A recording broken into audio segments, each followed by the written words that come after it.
La honradez es algo que se enseña en casa y se recalca en la escuela. Sin embargo, a lo largo de la historia, la figura del ladrón ingenioso y astuto ha capturado la imaginación colectiva.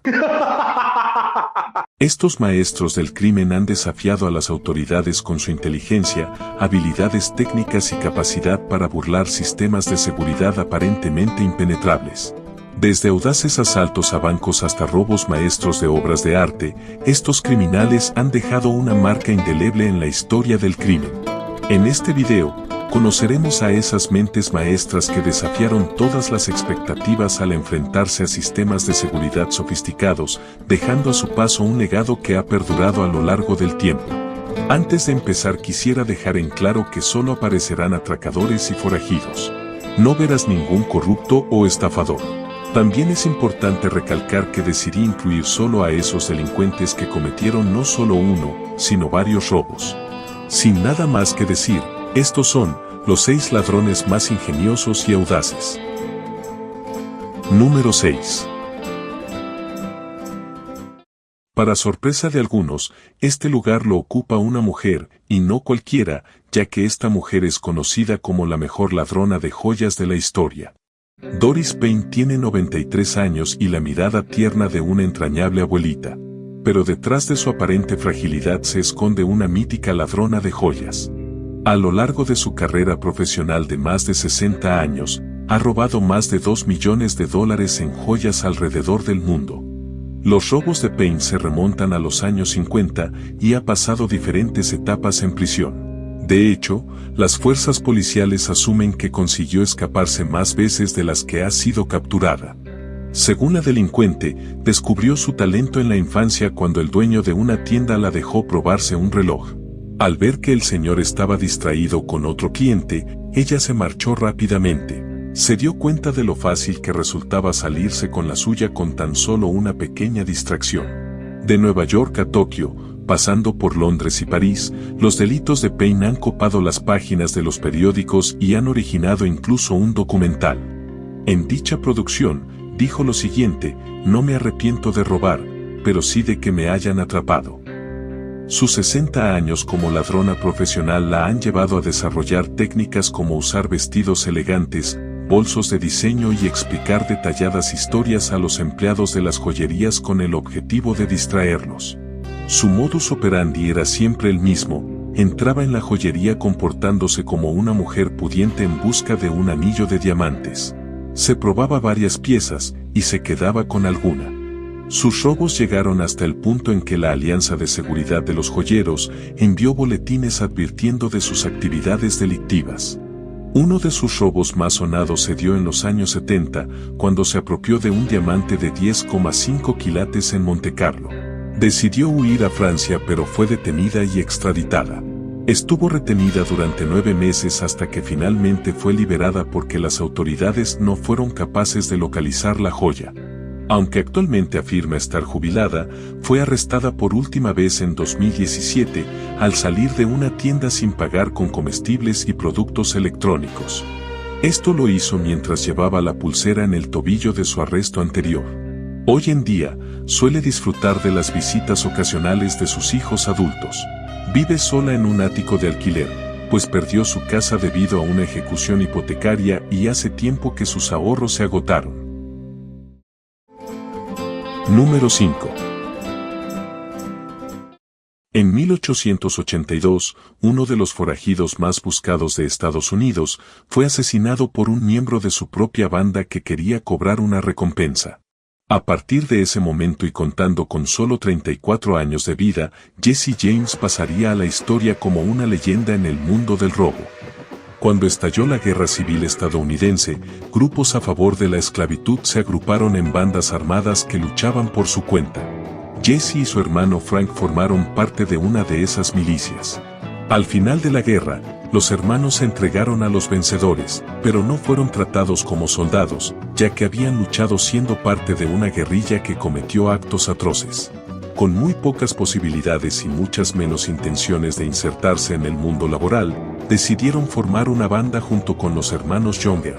Bajo el liderazgo de Jesse James, el grupo criminal fue adquiriendo notoriedad por la audacia de sus robos. Hasta tal punto llegó su fama que el gobierno estadounidense llegó a contratar una agencia de detectives con el único fin de capturarlos. Los periódicos de la época también ayudaron a forjar una imagen favorable con titulares sensacionalistas.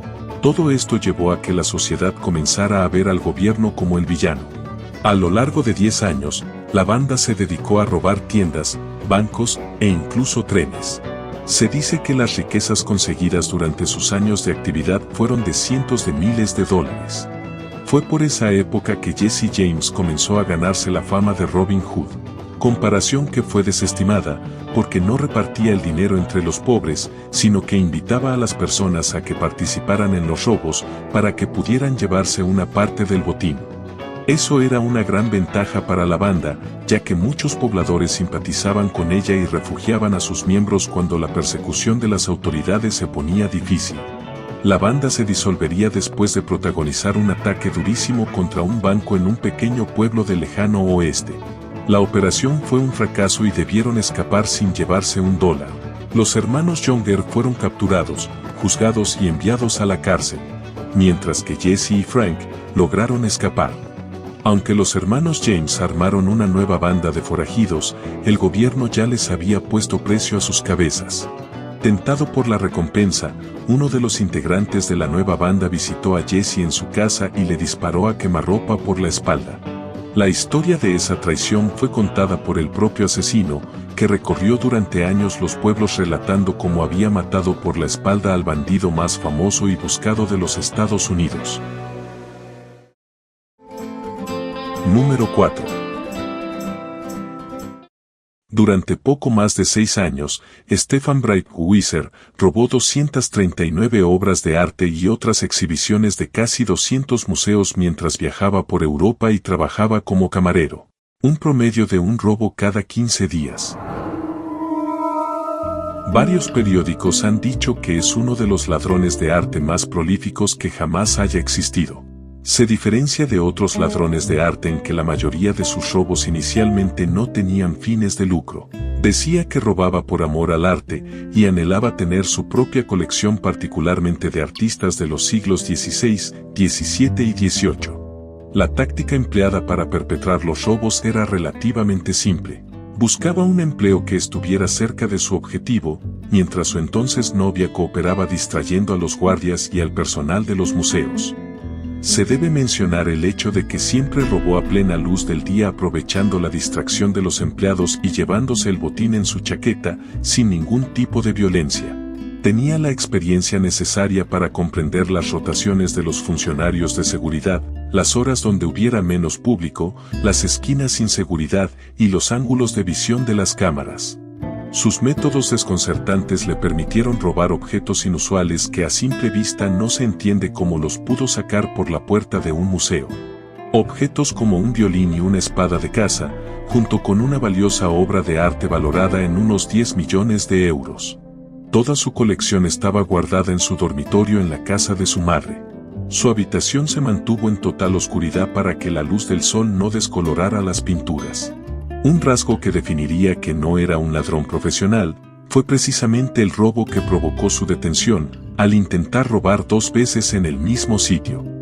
Había robado una trompeta y volvió a los 2 días para llevarse un pequeño bodegón del siglo XVII. Fue reconocido y detenido. Al sentir el peso de la justicia, la madre del ladrón destruyó algunos cuadros antes de tirarlos a un pozo y a un canal, junto con otros objetos de valor. Stefan fue condenado a 5 años después de haber devuelto una gran parte de lo robado. A su madre se le condenó a 3 años por destrucción de patrimonio artístico, y su novia fue encarcelada durante 6 meses por cómplice. Aunque se recuperaron alrededor de 110 piezas de su colección, unas 60 siguen desaparecidas o se presumen destruidas. Actualmente, el francés se encuentra en arresto domiciliario, luego de que intentara vender en eBay un pisapapeles que había sido robado de un museo. Además, en su casa se encontraron monedas romanas de otro museo, así como piezas de galerías alsacianas y alemanas. Para muchos, Stefan ostenta el récord de ser quien ha robado más obras de arte en el mundo. Resulta increíble sus métodos nada sofisticados y que solo la casualidad haya permitido capturarlo. Número 3. Sus sonadas fugas, sus valiosos robos y sus peculiares formas de burlarse de la ley, han hecho que John Dillinger continúe ocupando un lugar destacado en la historia del crimen. Dillinger fue un notorio criminal estadounidense durante la Gran Depresión, época que afectó profundamente a la economía estadounidense en la década de 1930. La falta de empleo y las dificultades económicas llevaron a muchos a la delincuencia, y Dillinger no fue una excepción. Conocido por ser un astuto ladrón de bancos y un forajido, su fama se debe a la idealización que se ha realizado alrededor de sus técnicas de atraco, así como por su carácter escurridizo que siempre le permitía de manera audaz escapar de la policía. Fue uno de los ladrones más buscados de su tiempo, y aunque murió joven tuvo tiempo de convertirse en leyenda. Se dice que los James y los Younger pudieron haber comenzado la tendencia del robo de bancos, pero el hombre que dio los retoques finales fue John Dillinger. Su historia criminal comienza cuando se enlistó en la Armada de los Estados Unidos, desertando a los pocos meses y siendo dado de baja sin honra militar. Después de la deserción, dio su primer golpe y acabó en la cárcel, donde hizo las amistades necesarias para perfeccionar su técnica como atracador. Aprendió de sus compañeros los trucos necesarios para robar bancos y junto a varios de ellos, planeó la mayoría de los atracos al salir de prisión. La violenta pandilla logró aterrorizar a todo un país, matando a 10 hombres, hiriendo a otros 7, robando bancos, arsenales policiales y organizando 3 fugas de cárceles. Varios reportes y medios han afirmado que se sometió a una cirugía plástica para cambiar algunos rasgos de su cara. Se dice que también intentó cambiar sus huellas dactilares con ácido. El FBI intensificó sus esfuerzos para capturarlo. Se convirtió en el primer enemigo público número 1 de los Estados Unidos. Muchas de las personas de la época lo consideraron un héroe por afectar a los propietarios de los bancos, quienes habían despojado de sus propiedades a campesinos y agricultores. Algunos también lo conocían por ser muy educado, incluso cuando estaba robando. La prensa se jactaba de sus crímenes, de la misma manera que los lectores leían estos artículos como si de una novela policíaca se tratase. Aparte de realizar un robo exitoso, a Dillinger le gustaba dejar en ridículo ante la prensa a sus perseguidores. Al principio lo tuvo más fácil cuando el burlado era un policía local, pero al entrar en juego el FBI la historia cambió. En 1934, el delincuente fue abatido a tiros por unos agentes a las afueras de un cine.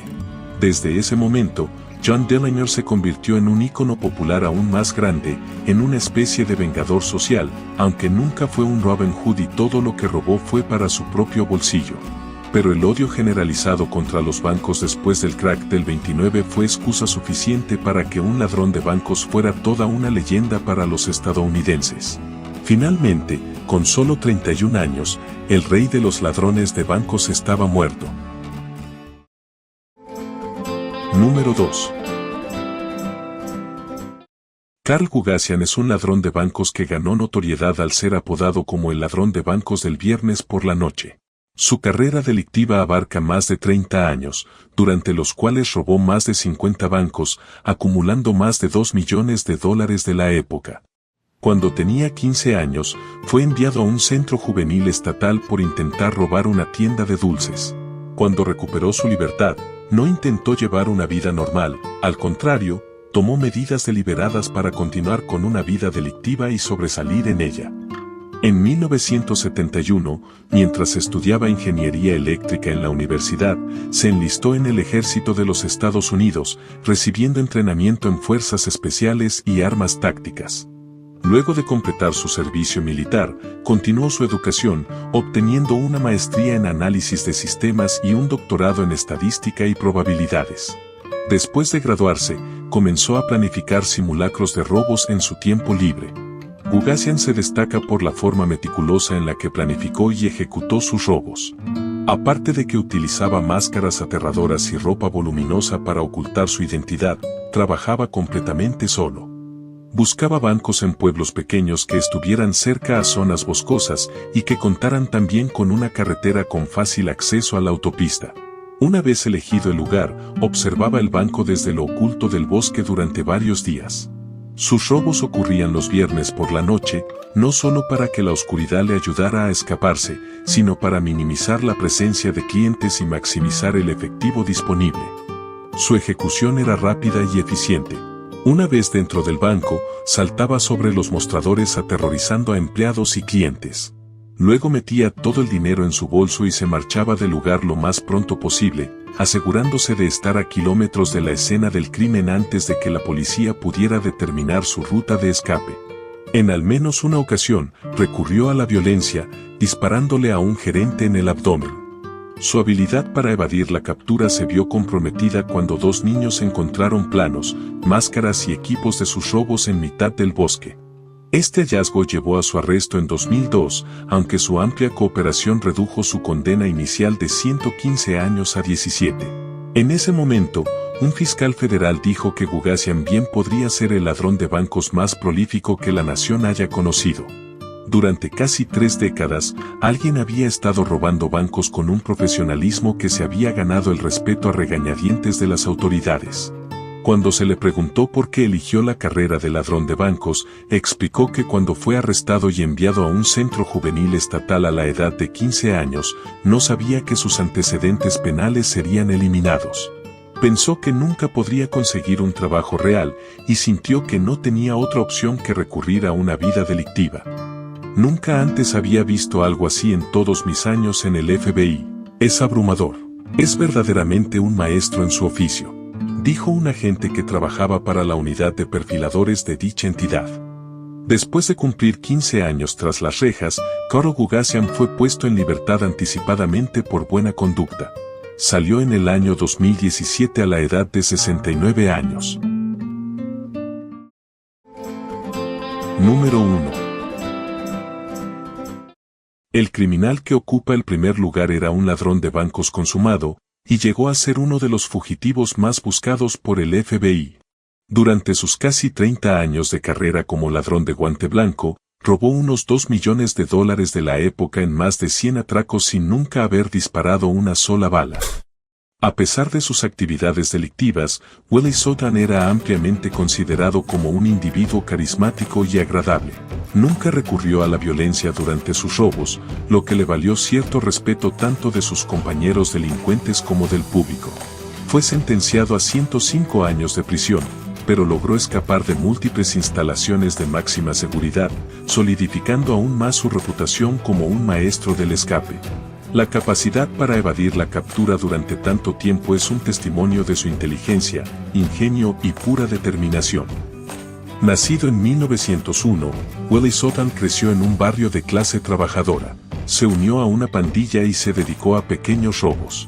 Sin embargo, fue su fascinación por los bancos y sus sistemas de seguridad aparentemente impenetrables, lo que lo encaminó a convertirse en uno de los ladrones de bancos más notorios de la historia.